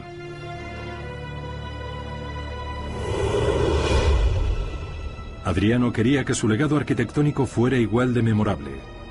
Y la joya de la corona de ese legado tendría una relación directa con el reinado de su legendario predecesor. Poco después de convertirse en emperador, se propuso reconstruir un templo incendiado que databa de la época de Augusto. Sobre los escombros de las viejas ruinas, encargó construir su más famosa estructura, el Panteón. Un templo majestuoso en honor a los dioses romanos. Se podría decir que el Panteón es la estructura más asombrosa que hayan construido los romanos. ¿Por qué? Por su rotonda. La rotonda, un enorme espacio interior coronado por una espléndida cúpula, era el corazón dentro del diseño del Panteón. En su mismo centro, la cúpula de hormigón se eleva a 45 metros de altura y se extiende exactamente la misma longitud de lado a lado sin ningún apoyo de columnas ni contrafuertes. 45 metros es una distancia muy grande para abarcar. Debieron tener muchas agallas para intentar hacer algo con semejante anchura. El hecho de haberla construido con una anchura tan grande es uno de sus grandes logros. La cúpula del Panteón sería durante 18 siglos la estructura de hormigón sin sujeción más amplia del mundo. Antes de poder cubrir de hormigón el techo, los ingenieros de Adriano necesitaban averiguar cómo desviar el peso de su centro. De lo contrario, cuando retiraran la estructura de madera que sujetaba el techo, las 3000 toneladas de hormigón se desmoronarían por su propio peso. Actualmente, cuando construimos con hormigón, introducimos unos cables de acero de tensión que soportan la mitad de la carga del hormigón. Los romanos no podían hacer esto, por lo tanto la cúpula del Panteón hacía una presión constante externa hacia su base. Los ingenieros del Panteón desarrollaron varias soluciones extremas para asegurarse de que su techo y la reputación del emperador no se vinieran abajo. En primer lugar, construyeron unos muros sólidos de 6 metros de grosor que sirvieran de buena base para el techo. Utilizaron los muros verticales de los lados como sostén para soportar el peso de la cúpula que ejercía presión hacia afuera. Utilizaron los muros como contrafuerte de la cúpula. Después, según ascendía el techo hacia su cima, mezclaron materiales más ligeros con el cemento y fueron echando progresivamente capas cada vez más ligeras. El hormigón romano, como el actual, se hacía con una mezcla, normalmente de piedras, que se unían con el cemento. En la cúpula del Panteón, los romanos usaron una técnica común en aquella época, que consistía en introducir jarros huecos dentro del hormigón para desplazar parte del hormigón y aligerar así la carga. Para que el techo fuera aún más ligero, los constructores moldearon unos paneles en forma de nicho llamados artesones, que servían para dos ingeniosos fines. Estos cofres tienen, obviamente, un fin estético. Es decir, permiten que se decore la superficie interior de la cúpula, pero al mismo tiempo sirven para reducir la cantidad de hormigón necesaria para crear la cúpula. Otra modificación realizada para reducir el peso pasaría a ser la característica más distintiva del Panteón: el oculus, un agujero de 9 metros de diámetro en el centro del techo. El oculus libera a la cúpula de tener que soportar la tensión del pesado hormigón en su punto más débil.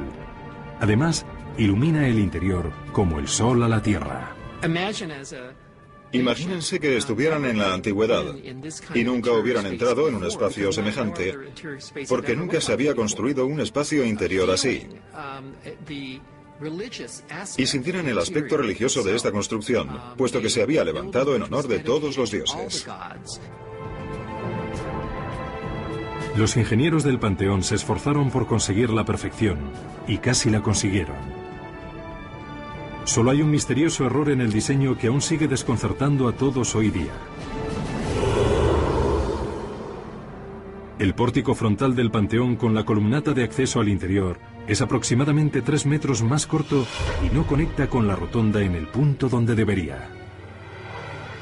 El por qué no se utilizaron columnas de 15 metros en lugar de las de 12 que hay allí sigue siendo materia de especulación. ¿Se hundirían en el Mediterráneo? ¿Serían incapaces los romanos de conseguir las piedras a tiempo para que Adriano inaugurara el edificio? No podemos estar seguros. El Panteón ha sido durante siglos un desconcertante enigma para los ingenieros. Pero la forma en que fue construido es solo una parte del rompecabezas. El mayor misterio sigue siendo el de quién fue su diseñador.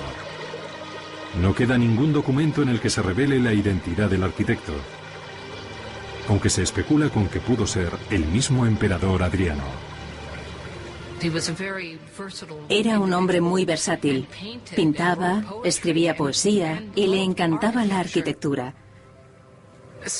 De las otras construcciones de Adriano, muchas fueron cúpulas, por lo que en mi opinión Adriano debió intervenir en el diseño. Otro posible candidato es Apolodoro de Damasco, el genio que había detrás del foro construido por el antecesor de Adriano, Trajano. Apolodoro desconfiaba de los conocimientos arquitectónicos de Adriano y, demostrando gran valor, lo declaró públicamente. Hubo un momento en el que Apolodoro le espetó a Adriano con desprecio: «Vete a diseñar tus cúpulas, calabaza». Adriano llegaría a un punto en el que le irritarían tanto las críticas de Apolodoro sobre sus diseños que le mandaría a suicidarse.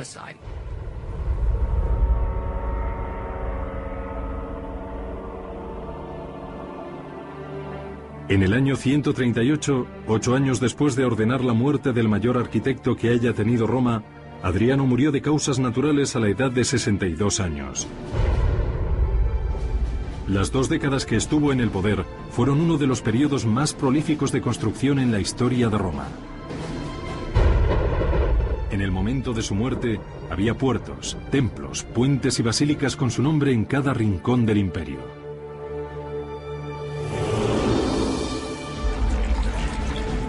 Pasaría casi un siglo hasta que otro emperador encargara hacer uno de los últimos grandes logros de ingeniería, tras el cual Roma entraría en una espiral de autodestrucción.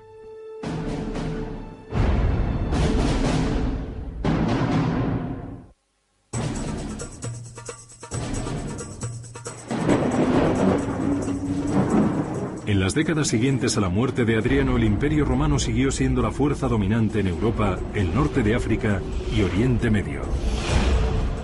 Sus emperadores mantuvieron una autoridad absoluta, sus ejércitos permanecieron invencibles y sus arquitectos continuaron inspirando un temor reverencial.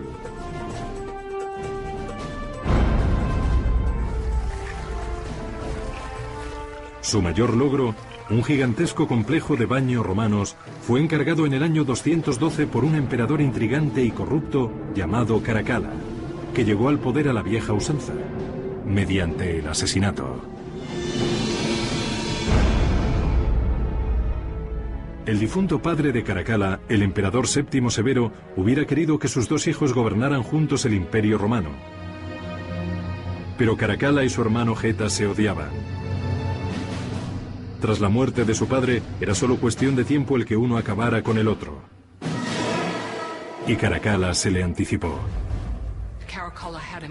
Caracalla le hizo matar delante de su propia madre, lo cual me parece algo horrible.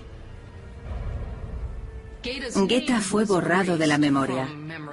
No solo se le quitó el nombre de las inscripciones, sino que también se despintó su imagen. Borraron su nombre, pero dejaron el hueco para que se supiera que el Estado había acabado con él y para que se recordara esa lección. Durante el mandato de Caracalla volvió a correr la sangre por los aposentos imperiales y el imperio volvía a estar en manos de un tirano que empleaba el terror como forma de gobierno. El mandato de Caracalla estuvo caracterizado por ser un hombre, el emperador, que se sitúa por encima del hombre y en la misma esfera de los dioses. Caracalla quería dejar un legado que le asegurara un lugar en la historia, como habían conseguido Vespasiano con el Coliseo, Trajano con el Foro y Adriano con el Panteón. Se tenía que demostrar a sí mismo que era merecedor del poder imperial. Tenía que probar que era incluso mejor que su padre. El nuevo emperador intentaría expiar sus pecados del pasado construyendo un complejo de baños. Los baños llevaban siglos formando parte de la vida cotidiana de Roma. Estaban concentrados en torno a unas piscinas de agua caliente y fría. Pero los baños eran algo más que el lugar donde bañarse. Eran clubs públicos abiertos a personas de toda clase. Después de terminar tu trabajo te ibas a los baños durante un par de horas para relajarte, hablar de política, que te dieran un masaje, te hicieran la manicura o te cortaran el pelo. Había zonas donde hacer gimnasia, podías practicar la lucha y también, por supuesto, bañarte e ir a las salas de vapor a sudar. En todo caso, estarías rodeado por unas estupendas estructuras recubiertas de mármol y decoradas con estatuas.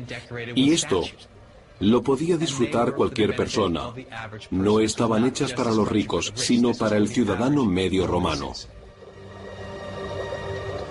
Los baños habían sido siempre un proyecto de construcción muy habitual entre los emperadores romanos. Anteriores gobernantes como Nerón, Tito y Trajano habían levantado sus propios extravagantes baños, cada uno de ellos con su nombre. Y Caracalla estaba dispuesto a superarlos a todos ellos con el complejo de baños más grande que se haya construido. Los imponentes restos que aún perduran hoy son testimonio de su éxito. Como pueden ver en todo lo que aún queda hoy a nuestro alrededor, había una serie de salas gigantescas en las que había piscinas de tamaño olímpico. Había piscinas de baño con agua a diferentes temperaturas, salas de baño privadas y áreas en donde la gente se podía reunir. El edificio central era más grande que la Basílica de San Pedro y estaba adornado con oro y mármol de lado a lado. Los suelos estaban cubiertos de ricos mosaicos, de los cuales aún se conservan algunos fragmentos.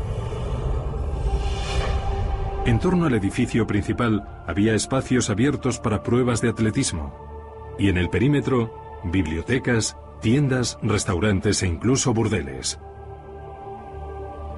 El complejo podía alojar cómodamente a 2000 romanos.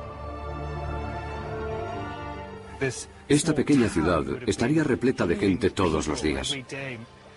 Estas salas enormes son un testimonio de los conocimientos e ingeniería de las personas que lo construyeron. Superaron con creces a todos los demás baños que se habían hecho anteriormente.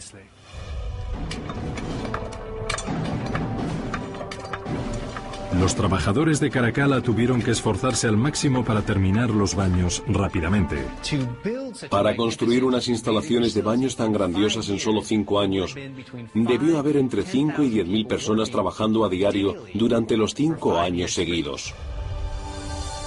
Lo construido por encima del suelo no era más que la mitad de la historia. Por debajo del complejo había un túnel con un canal de agua traída desde un acueducto cercano y que descargaba en los baños casi 20 millones de litros de agua fresca cada día.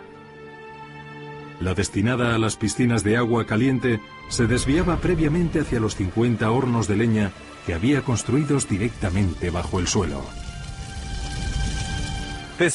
Este suelo dividía literalmente el mundo de los ciudadanos romanos ricos del infierno de trabajadores y esclavos que se encontraban en los hornos atizando los fuegos y ahogándose con el humo, los gases y todo lo demás.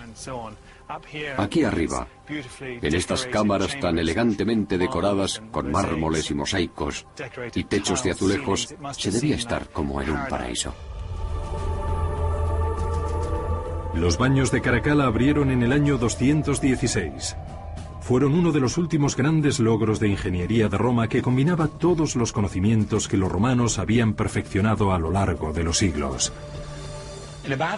En un complejo de baños como el de Caracalla, se reúnen muchas de las grandes conquistas romanas en ingeniería: la fabricación de ladrillos, la mampostería, la importación de mármol, la larga tradición de los romanos en la construcción de sistemas de aguas, acueductos, también sistemas de desagües y alcantarillado. Por otra parte, la larga experiencia en el uso del hormigón, que les permite crear grandes espacios y cubrirlos con bóvedas y cúpulas enormes.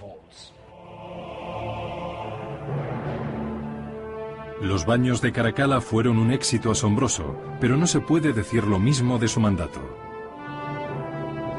A pesar de que su proyecto favorito estaba forzando al límite la economía romana, Caracalla siguió provocando una hemorragia de fondos con las costosas invasiones de Partia y Armenia, regiones orientales que llevaban un siglo sin estar bajo el control de Roma, desde la época de Trajano. Al igual que Trajano, Caracalla esperaba cimentar su legado mediante la conquista, pero le esperaría un destino diferente. En el año 217, tras 6 años de mandato caracterizados por la crueldad y la intimidación, Caracalla fue pasado a cuchillo por sus propios guardias durante una campaña militar en Oriente.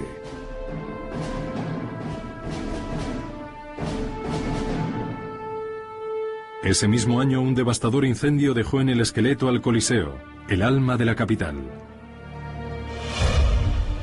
El anfiteatro sería reconstruido 20 años después, pero el imperio nunca se recuperaría. Los días gloriosos de Augusto, Vespasiano y Trajano ya habían pasado hace mucho, y nunca volverían. En los 3 siglos siguientes, el imperio que tanto había brillado en su día fue poco a poco apagándose. Las teorías sobre su causa han rellenado volúmenes enteros. Hay quien dice que la metalurgia los envenenó. Otros dicen que fue la decadencia y la endogamia de la clase superior. Otros que fue la falta de un ejército bien entrenado y posteriormente la falta de defensa. Creo que el Imperio Romano simplemente era demasiado grande para poder gobernarlo de una forma eficiente, de poder administrarlo y crear una verdadera identidad de comunidad. En los siglos V y VI, las tribus guerreras germánicas saquearon varias veces Roma, exigiéndoles tierras y dinero. En el año 537, una tribu invasora fue directa a la yugular, destruyendo las arterias más vitales y esenciales de la ciudad, los acueductos. Sin el agua corriente de la que ya dependían sus ciudadanos, la que fuera gran capital acabó derrumbándose. Sin agua la gente no podía vivir en el centro de la ciudad, los jardines y las granjas no se podían regar, la población de 1.200.000 habitantes rápidamente decreció hasta solo 12.000. Eso supone una disminución del 99%. Pero 1500 años después de la caída de Roma, el legado de sus construcciones siguen inspirando y desconcertando a los ingenieros actuales. Muchas de las cosas que los romanos fueron capaces de hacer en su tiempo no se pudieron volver a hacer hasta que conseguimos desarrollar nuevas tecnologías. Desde luego no hemos podido hacer ninguna cúpula como la del Panteón hasta disponer del ordenador. No podríamos haber eliminado una colina hasta disponer de equipos mecánicos. Con las herramientas que tenían ellos, nunca hubiéramos podido hacer lo que consiguieron ellos. Quizá la lección más importante que nos enseñaron los romanos fue una, que ni Julio César, ni Nerón, ni Caracalla llegaron nunca a comprender. Que la misma ambición ciega que impulsa nuestro progreso puede provocar también nuestra propia desaparición. Esta gente consiguió satisfacer sus ambiciones y sus apetitos de tal manera que por un lado les admiramos y por otro, al mismo tiempo, les aborrecemos. Los antiguos romanos eran a menudo violentos, vengativos, avariciosos y egocéntricos. Pero las imponentes estructuras que dejaron a su paso permanecen como prueba no solo del poder de una civilización, sino del ilimitado potencial que tiene la humanidad.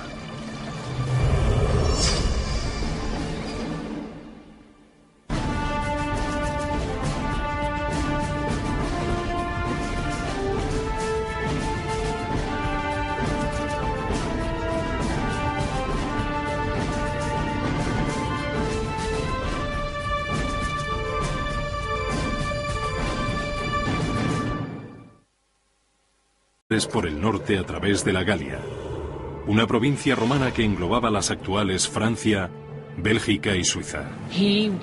Quiere ir a la Germania, a Alemania, y cruzar el Rin, porque ningún otro general lo ha hecho hasta el momento. Quiere ser un conquistador tan grande como Alejandro Magno y traspasar los límites de lo conocido. El río Rin se encuentra en el límite de lo conocido. Durante siglos ha sido una frontera natural que protegía a las tribus germánicas de la expansión romana. Ningún ejército había podido cruzarlo con las fuerzas necesarias como para realizar una conquista. Pero César no era como los demás guerreros. Podría haber ido en barco, pero ¿cómo iba a ir Julio César en un barco de remos? ¿Qué iba a hacer? ¿Poner a 8 legiones en un barco de remos e ir remando? No, tenían que cruzar marchando, tenían que llegar montados en caballo. Cruzar el Rin fue una nueva proeza de ingeniería por su alcance. El río tenía 300 metros de ancho, probablemente más, y entre 7 y 9 metros de profundidad, con corrientes impredecibles. César y sus ingenieros tenían que proyectar un puente que no solo fuera muy fuerte, sino también muy estable, y lo suficientemente grande como para que pudiera pasar por él una legión. El puente tendría que tener la longitud de 4 campos de fútbol y aguantar el peso de 40.000 soldados. A pesar de la anchura y profundidad del Rin y de sus fuertes corrientes, Julio César estaba empeñado en hacerlo. Cruzar un río de ese tamaño construyendo un puente es algo que te hace quedar muy bien con tu público en tu ciudad, pero, desde luego, es algo que te hace quedar aún mejor con el público que va a ver al otro lado del río y que se va a quedar de piedra cuando vean lo que estás haciendo.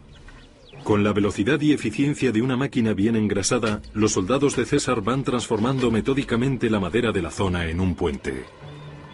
A cada hora que pasa, este milagro de la ingeniería se va acercando cada vez más a la difícil orilla norte del Rin.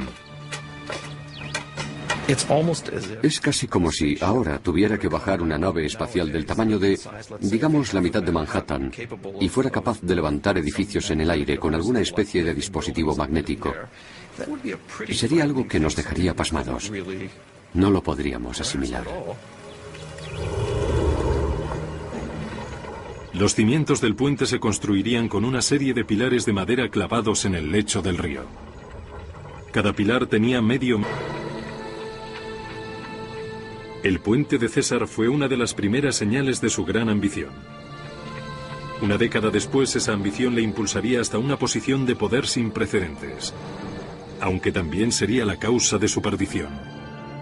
Cuando fue declarado primer dictador de por vida a la edad de 55 años, en 44 a.C., ya se empezaba a hablar sobre su asesinato en secreto por los pasillos del Senado romano. Algunas de las cosas que hace sugiere que le gustaría que le adoraran como a un dios. Su ambición traspasaba de tal manera los límites de lo que los mismos romanos y sobre todo los senadores pensaban que era aceptable, que acabó siendo asesinado. En vida, Julio César alteró para siempre el paisaje político de Roma.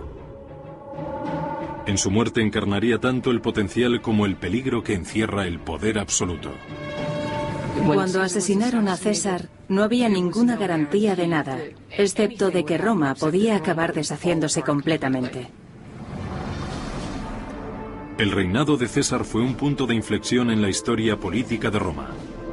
Su conquista de la Galia amplió poderosamente el alcance de la influencia de Roma.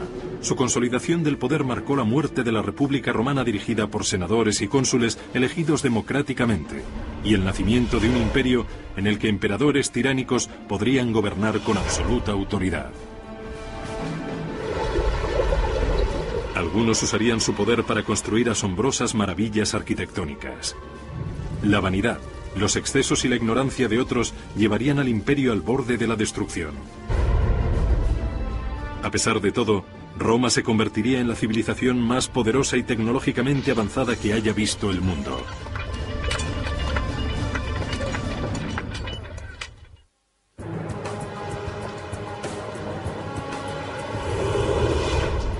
Actualmente Roma es una ciudad del siglo XXI donde lo antiguo se enfrenta a lo moderno. Cualquier persona que haya visitado la ciudad de Roma inmediatamente se quede impresionada por esta inmensa mezcla de periodos de tiempo que se extienden desde la prehistoria hasta la edad moderna. Y lo más maravilloso de Roma es que estás viviendo en medio de la historia de una de las civilizaciones más grandes que haya formado parte de la humanidad.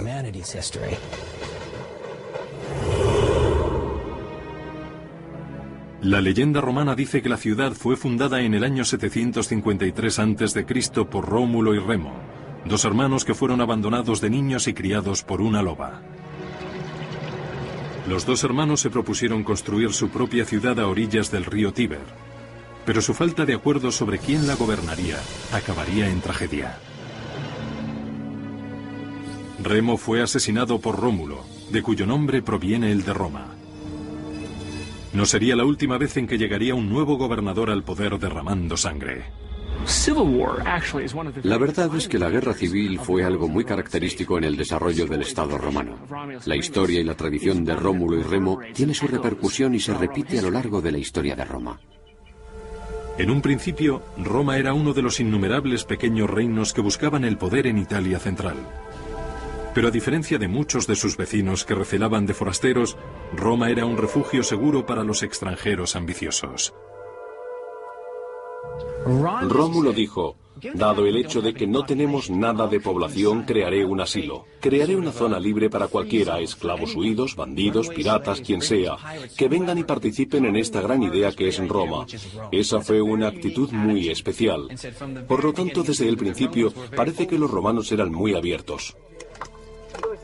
Esta apertura fomentó un intercambio libre de ideas, entre ellas teorías de ingeniería importadas de otras culturas. Al tomar prestada la tecnología de algunos vecinos como los etruscos, Roma expandió su poder a toda la región. Los romanos tenían una extraordinaria capacidad para aprovechar la tecnología del pasado y adaptarla a sus propios fines, refinándola y mejorándola. De los etruscos aprovecharon las tecnologías de construcción de calzadas, sistemas de movimientos de aguas, construcción de enormes y extraordinarias murallas y producción de cosas basadas en la tecnología etrusca. El primer gran éxito de ingeniería de la ciudad fue la Cloaca Máxima, un extenso sistema de alcantarillado que aún funciona hoy, 2500 años después de su construcción. La Cloaca Máxima recogía las aguas que corrían por las calles de Roma y las vertía en el río Tíber. Los ingenieros también utilizaron los conductos subterráneos del alcantarillado para drenar las tierras pantanosas entre los poblados situados en lo alto de las colinas de Roma. Allí construyeron el Foro, el antiguo distrito del centro de Roma. La construcción Metro de grosor. En la mitad del puente debían tener hasta 9 metros de altura para que llegaran hasta el fondo desde la superficie. Los ingenieros de César introdujeron los pilares en diagonal para dar más estabilidad al puente. Al clavar los pilares en ángulo y luego unirlos, hicieron en muchos sentidos lo que hacen los carpinteros al fabricar un caballete. Con las patas en ángulo utilizan las fuerzas para evitar que la corriente del río lo derribe y crear de esta forma un área de trabajo estable. La inclinación les proporciona mucha más resistencia contra la fuerza del río, las crecidas del río y todo lo demás. Aunque es mucho más difícil clavarlas en el fondo del río que si se trataran de pilares verticales. Tuvieron que trabajar con mucho cuidado usando estructuras de madera para clavarlas en el lecho del río. En el lado río arriba los pilares estaban inclinados en la dirección de la corriente. 12 metros corriente abajo los pilares correspondientes estaban inclinados contra corriente. Cada grupo de pilares estaba sujeto mediante una viga de unión de 60 centímetros de grosor. Luego se colocaron trozos de madera de un lado a otro de las vigas y se terminó la superficie con haces de palos firmemente enrollados. El diseño del puente en sí era innovador, pero lo más sorprendente de esta proeza de ingeniería fue la velocidad con la que se construyó. A los 10 días de ordenar su construcción, César cruzó marchando sobre su puente en dirección a su destino. Si intentáramos hacer eso hoy, no seríamos capaces de construir algo así en tan pocos días con este tipo de tecnología. Podríamos hacer algo comparable si contáramos con miles de esforzados soldados fieles y totalmente entregados a César y tuviéramos el objetivo de cruzar el río Rin para aterrorizar a los germanos que había al otro lado. César había estimado que el tamaño de las fuerzas germánicas sería de unos 430.000 soldados, más de 10 veces el tamaño de su propio ejército. Pero cuando vieron a las legiones romanas cruzando el Rin, huyeron enseguida hacia tierras más elevadas. Durante los siguientes 18 días, César exploró libremente el territorio al norte del Rin sin encontrar ninguna resistencia. Después volvió a cruzar el puente y lo desmanteló tras haber conseguido claramente su objetivo. Es algo simbólico. Que Roma pueda llegar a cualquier parte, que no hay nada que frene a Roma. Y aún hay más. Que Julio César pueda ir a cualquier parte.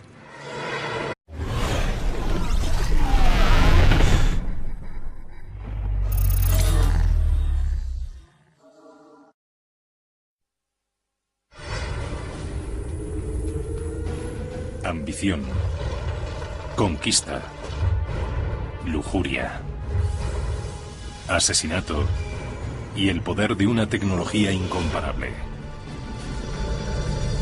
Estas fueron las bases de la fundación del Imperio Romano. Les movía una especie de ego cultural colectivo. Los colosales proyectos de construcción de Roma, coliseos, palacios, calzadas y acueductos extendidos por 3 continentes fueron vehículo del poder y las promesas de la civilización más avanzada del mundo. Estas estructuras se convirtieron en símbolos de esa idea que era Roma. Pero aunque los romanos dominaran el paisaje con sus enormes proezas arquitectónicas, a la larga se verían impotentes para evitar su propia autodestrucción.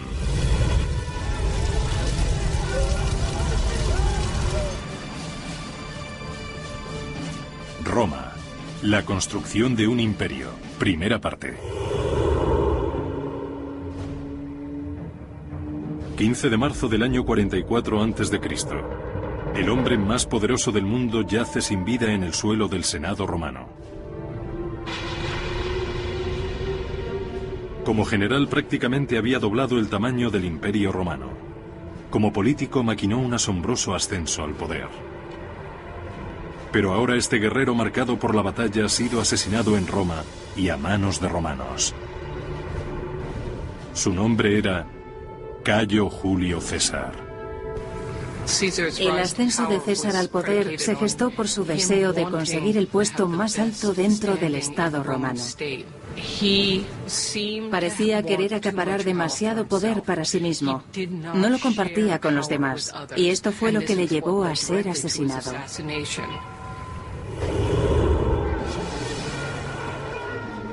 Unas décadas antes, el César general joven y ambicioso había reconocido que el camino hacia la gloria en Roma comenzaba en los campos de batalla, muy lejos de ella.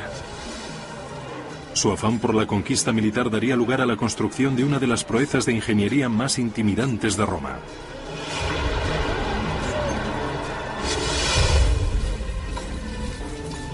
Año 55 a.C. Julio César dirige 8 legiones romanas, un total de 40.000 hombres.